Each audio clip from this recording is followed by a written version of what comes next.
In recent days, footage began circulating online showing what looked like a reusable rocket descending toward the ocean, guided by grid fins and controlled engine burns.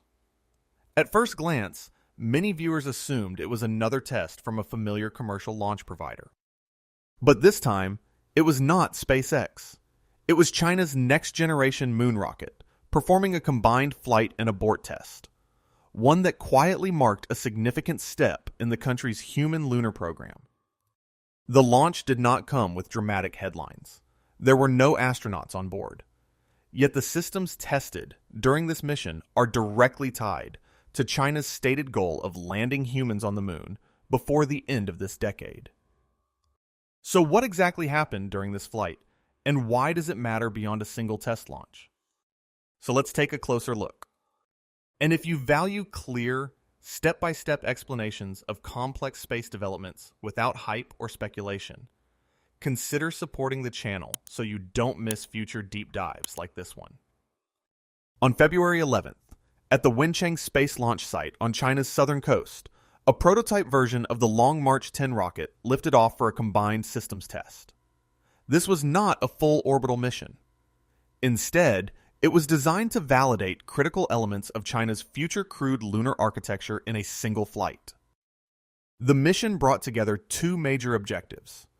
First, engineers conducted a low-altitude flight test of the Long March 10A test booster, the rocket family being developed specifically for human missions beyond low Earth orbit. Second, they performed a high-stress in-flight abort test of China's new generation crew spacecraft, known as Mengzhou. Both the rocket and the spacecraft were prototype versions. Prior to this launch, the rocket had completed ground-based engine firings, and the spacecraft had undergone a pad abort test at 0 altitude. This flight represented the first time these systems operated together under real launch conditions. The test also involved new launch infrastructure at Wenchang and included a sea-based recovery demonstration for both the crew capsule and the booster stage. According to official reports, the mission achieved its planned objectives, including successful capsule separation, parachute deployment, splashdown, and booster descent testing. At this stage, the event was presented as a technology verification milestone rather than a final operational mission. To understand why this single test flight matters, we need to break it down into its individual components. Each system tested during the mission serves a specific role in China's long-term plan to send astronauts to the moon. Let's examine them one by one. 1. What is the Long March 10 and why is it necessary? The Long March 10 is a new heavy-lift rocket under development for crewed lunar missions. Heavy lift refers to a rocket's ability to carry large amounts of mass into space. For lunar missions, this is critical. Reaching low Earth orbit, roughly 400 kilometers above Earth, requires significant energy. But reaching the moon, which is about 380,000 kilometers away, requires far more. The spacecraft must first enter Earth orbit, then perform a burn to accelerate into what is called a translunar trajectory, a path that intersects the moon's orbit. Studies indicate that for this type of mission architecture, at least 27 metric tons of payload capacity is needed for each launch. China's existing Long March rockets were not designed for this level of performance. That gap is what led to the development of the Long March 10. The test vehicle used in this mission, often referred to as Long March 10A, is a prototype booster configuration. It is powered by 5 YF-100K engines. These engines burn kerosene, a refined hydrocarbon fuel, together with liquid oxygen. This combination is commonly used in modern launch vehicles because it provides high thrust and relatively clean combustion. The purpose of this flight was not to reach orbit. Instead, it was to verify engine ignition, ascent control, throttling capability, and descent behavior under real aerodynamic stress. 2. What is maximum dynamic pressure, and why test abort there? One of the key moments during any rocket launch occurs at what engineers call maximum dynamic pressure, often shortened to max Q. Dynamic pressure refers to the aerodynamic force exerted on a vehicle as it moves through the atmosphere. It depends on two factors: air density and velocity. As a rocket climbs higher, air density decreases. But at the same time, the rocket accelerates rapidly. There is a brief point during ascent when the combination of speed and atmospheric density produces the highest structural stress. That point is max Q. Testing an abort system during max Q is significant because it represents one of the most demanding scenarios. If a failure occurs at this stage, the spacecraft must separate quickly and safely while both aerodynamic forces and engine thrust are still acting on the rocket. During this test, once the vehicle reached supersonic speed and entered this high-stress region, the abort system was triggered. 3. How does the crew escape system work? The escape system is designed to pull the crew capsule away from the rocket if a catastrophic failure occurs during ascent. In this test, the Mengzhou capsule's escape motors ignited while the main engines of the booster were still firing. This is an important detail. It demonstrates that the system can operate independently and override the primary launch sequence. The escape motors generate rapid upward and lateral thrust, physically separating the capsule from the booster within seconds. Once at a safe distance, the system reorients the capsule to prepare for descent. After completing its function, the escape tower, the structure containing the abort motors, is jettisoned. The capsule then continues descending under parachutes. This sequence validates not just propulsion performance, but also guidance, control, and timing systems. The coordination must be precise. Any delay or misalignment could compromise crew safety. 4. What happened during descent and splashdown? Following separation, the capsule deployed drogue parachutes first. Drogue parachutes are smaller stabilization chutes used to slow and orient the capsule before the main parachutes open. Once stabilized, larger main parachutes deployed, reducing descent speed to a safe level for ocean landing. Ocean splashdown remains a common recovery method for crew capsules. It avoids the need for precision land-based touchdown systems, though it requires a coordinated naval recovery effort. According to official information, the capsule landed smoothly in the ocean and was recovered approximately 80 minutes after liftoff. This marked China's first sea-based recovery of a next-generation crew capsule. 5. What about the booster? Was it reused? While the crew capsule separated early, the booster continued its flight path. This allowed engineers to test additional capabilities. The rocket throttled down from 5 engines to 3 during ascent, demonstrating thrust control. Throttling refers to reducing engine power while maintaining stable combustion. This is important for managing acceleration and structural loads. On descent, the booster deployed grid fins. Grid fins are lattice-like control surfaces mounted near the top of the rocket stage. They help steer the vehicle during atmospheric re-entry by adjusting aerodynamic drag. Some engines were briefly reignited during descent. This is known as an entry burn and landing burn. An entry burn reduces speed before the rocket encounters denser atmosphere, lowering heat and structural stress. A landing burn further slows the rocket before splashdown. Unlike Falcon 9, which lands vertically on deployable legs, this booster splashed down in the sea. However, China also tested a different recovery concept. 6. What is the net-style recovery concept? An autonomous recovery vessel was positioned in the ocean to test what has been described as a net-style, or cable-based capture system. Instead of landing directly on legs, the concept involves hooks mounted on the descending booster. These hooks are intended to latch onto tensioned cables suspended above a platform. Once engaged, the vessel's buffering system would absorb the booster's remaining kinetic energy, meaning its energy of motion, reducing impact forces, and potentially preventing hard structural loads. This method differs from traditional vertical landings and suggests that China is exploring alternative approaches to reusability. At this stage, it is important to note that this was a systems demonstration, not a full operational reuse mission. The booster was not immediately relaunched. 7. How do these components fit together?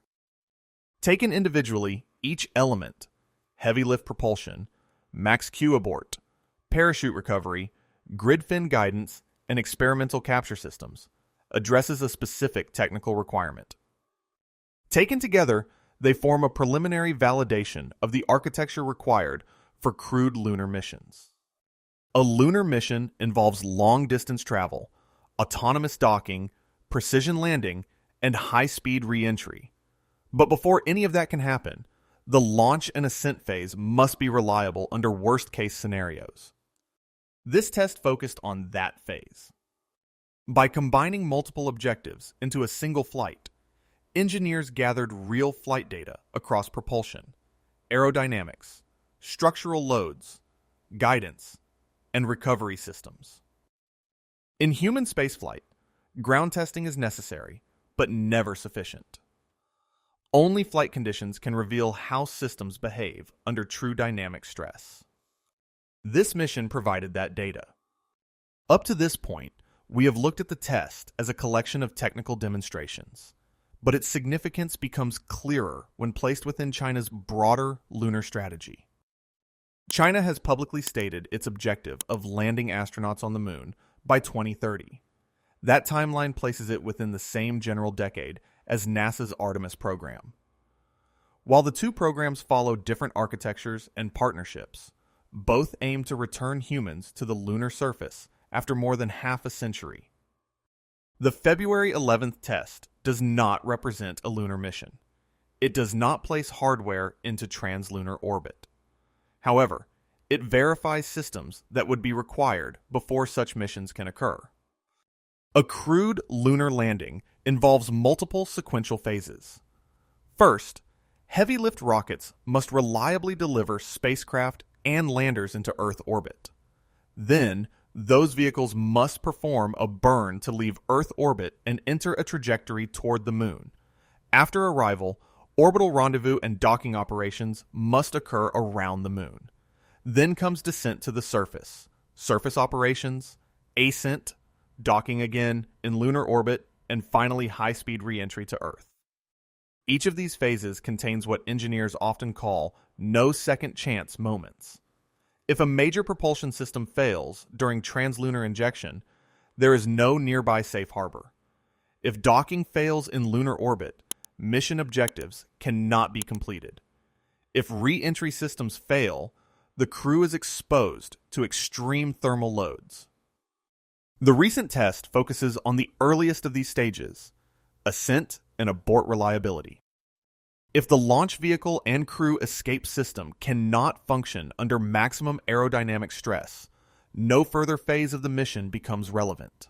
In that sense, validating abort capability at max Q addresses one of the most critical safety requirements in human spaceflight.